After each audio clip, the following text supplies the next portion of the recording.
Pemirsa, malam ini akan digelar debat ketiga calon presiden 2024 di Istora Senayan, Jakarta. Untuk melihat apa saja persiapan yang dilakukan oleh para capres dan tim pemenangannya, kami akan bergabung bersama dengan rekan-rekan di lapangan. Yang pertama ada Insan Suwardi di posko capres nomor urut 1 di Gedung Juang, Jakarta Pusat. Lalu ada Bernardin Mario di posko capres nomor urut 2 di Jalan Kertanegara 4. Dan juga ada Satrio Adi yang berada di posko TPN Rumah Cemara Menteng. Selamat siang rekan-rekan, kita ke posko capres nomor urut 1 dulu, ada Insan Suwardi di sana.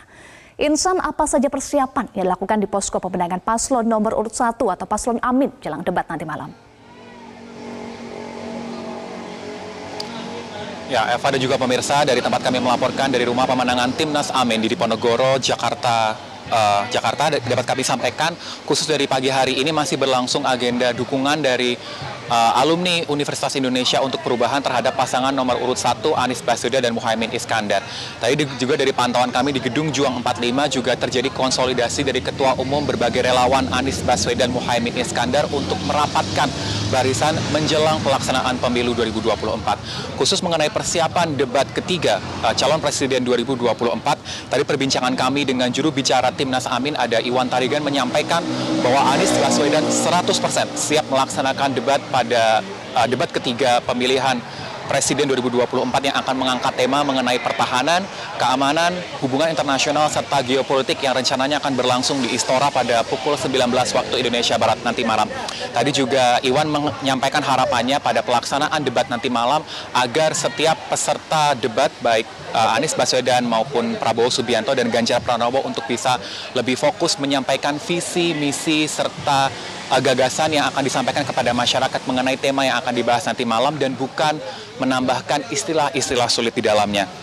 Jika kita melihat dari visi misi Anies untuk memperkuat sistem pertahanan dan keamanan serta meningkatkan peran serta Indonesia dalam kancah politik global untuk mewujudkan kepentingan nasional dan internasional, apabila pasangan nomor urut 1 ini menang, ada beberapa langkah atau strategi yang telah disiapkan khususnya dari sektor pertahanan. Jika kami melansir, adanya merumuskan strategi pertahanan Indonesia, lalu ada juga menguatkan strategi-strategi dari ketiga matra Tentara Nasional Indonesia, ada mewujudkan profesionalitas TNI, serta mendorong ketersediaan alutsista dan kontemporer.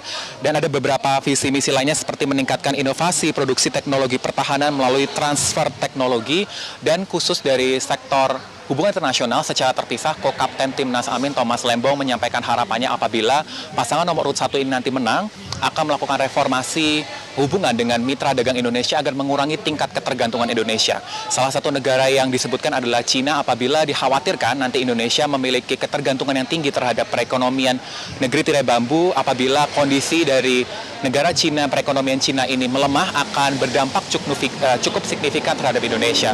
Sehingga apabila nanti pasangan Anies Baswedan dan Muhaimin Iskandar ini menang dalam pelaksanaan Pilpres 2024, ia bertekad untuk melakukan reformasi hubungan mitra dagang dan mendiversifikasi mitra dagang Indonesia. Demikian, Eva.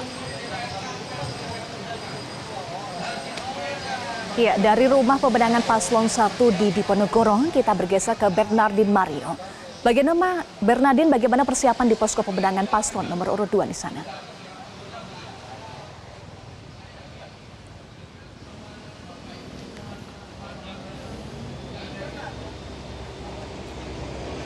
Bernardin.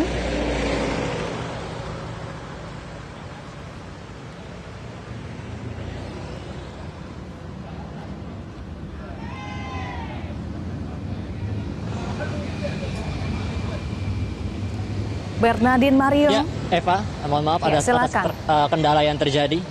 Ya, Eva, mohon maaf atas kendala yang terjadi.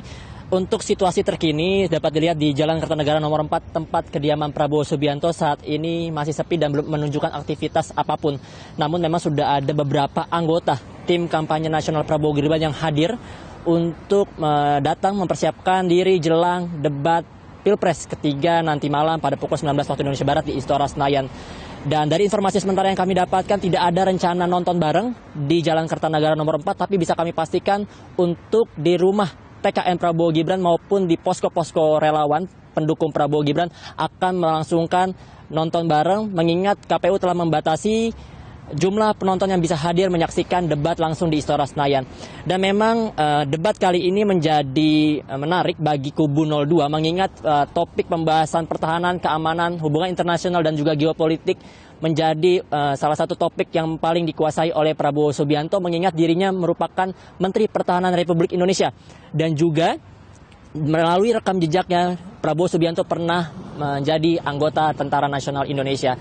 Sehingga ada beberapa poin yang juga kami catat dari visi misi Prabowo Gibran di mana ada 8 misi Astacita. Di poin kedua yang menyebut ingin memantapkan sistem pertahanan keamanan negara dan juga kemandirian bangsa melalui swasembada pangan, energi dan juga air. Dari 8 misi Astacita tersebut kemudian diturunkan menjadi 17 program prioritas di mana di poin 9 secara khusus Paslon nomor 2 menyebut ingin melakukan penguatan pertahanan dan keamanan negara dan juga pemeliharaan hubungan internasional yang kondusif. Untuk mewujudkan poin kedua di Astacita tersebut, maka Prabowo Subianto dan juga Gibran ingin melakukan beberapa hal, di mana dari 18 poin soal program kerja sistem pertahanan dan keamanan negara, kami mencatat ada beberapa poin menarik, di mana yang pertama Prabowo Subianto dan juga Gibran Rakabuming Raka ingin melakukan peningkatan jumlah anggaran pertahanan secara bertahap untuk melakukan optimalisasi dan juga modernisasi alutsista. Tak hanya ingin meningkatkan anggaran dan untuk mengoptimalisasi alutsista, namun mereka juga ingin meningkatkan kemampuan industri alutsista strategis nasional di dalam negeri. Kemudian selain itu juga untuk mencegah teroris dan separatisme yang mengganggu keamanan dan pertahanan negara, mereka ingin memperkuat konsep dan praktik wawasan Nusantara dengan melakukan pendekatan sejarah, budaya, kearifan lokal, serta sosial ekonomi. Ancaman pertahanan dan keamanan negara ini tidak hanya berlangsung di udara, darat maupun air, tapi juga melalui keamanan siber, di mana untuk meningkatkan keamanan teknologi informasi telekomunikasi dari ancaman siber, Prabowo Subianto dan Gibran Rakabuming Raka ingin memperkuat Badan Pertahanan Siber. Dan untuk terkait dengan poin hubungan internasional dan geopolitika secara khusus, poin yang menarik yang kami ambil yakni terkait dengan ingin mengembalikan wibawa politik luar negeri Indonesia di masyarakat internasional dengan menjalankan strategi smart diplomasi. Salah satunya adalah ingin melakukan penguatan dukungan diplomasi terhadap upaya kemerdekaan Palestina. Sehingga kita akan nantikan bersama nanti debat nanti malam terkait dengan permasalahan pertahanan, keamanan, kemudian geopolitik dan hubungan internasional yang nanti kita akan melihat bagaimana gagasan dan adu argumen dari ketiga kandidat yang menjadi calon presiden di pemilu 2024. Kembali ke Anda Eva di studio. Baik, kita ke Satrio Adi. Satrio, seperti apa persiapan di posko pemenangan paslon nomor urut 3? Baik Eva, saat ini di Media Center TPN Ganjar Mahfud di Jalan Cemara nomor 19, Menteng, Jakarta Pusat, nantinya akan digelar nobar capres yang akan berlangsung nanti malam. Nah, jelang debat ketiga ini dengan tema pertahanan keamanan, hubungan internasional, globalisasi, geopolitik, dan politik luar negeri, capres nomor urut 3 Ganjar Pranowo menyatakan siap dalam menghadapi debat nanti. Nah, meski debat kali ini capres nomor urut 2 Prabowo Subianto yang merupakan Menteri Pertahanan dan memiliki latar belakang militer lebih diunggulkan, namun Dewan Pakar TPN Ganjar Mahfud berpendapat justru hal tersebut akan menjadi beban bagi Prabowo Subianto, sementara capresnya Ganjar Pranowo akan lebih merdeka dalam debat nanti, sehingga Dewan Pakar TPN meminta Ganjar untuk mengkritisi program dan kebijakan dari capres nomor urut 2 selama menjabat sebagai Menhan. Selain itu, Dewan Pakar TPN juga menjelaskan dalam geopolitik, Ganjar Pranowo memiliki idealisme yang kuat. Dia memberi contoh soal penolakan terhadap timnas Israel pada Piala Dunia U20. Meskipun penolakan tersebut menuai pro dan kontra, namun TPN berpendapat idealisme yang kuat itu terbukti di mana saat ini konflik dan serangan Israel telah menelan banyak korban jiwa. Nah, terkait debat, analis politik Ahmad Khairul Umam memprediksi dan menganalisa bahwa nantinya capres nomor urut 1 dan 3 ini akan cenderung lebih menyerang capres nomor urut 2. Namun, ia juga menjelaskan tentunya tim paslon nomor urut 2 telah mengantisipasi hal tersebut.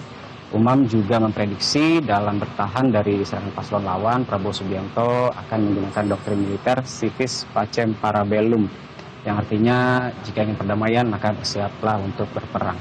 Tentu debat nanti akan menarik untuk disaksikan dan kami sama-sama menunggu bagaimana debat nanti berlangsung. Untuk sementara demikian Eva, kembali ke Anda.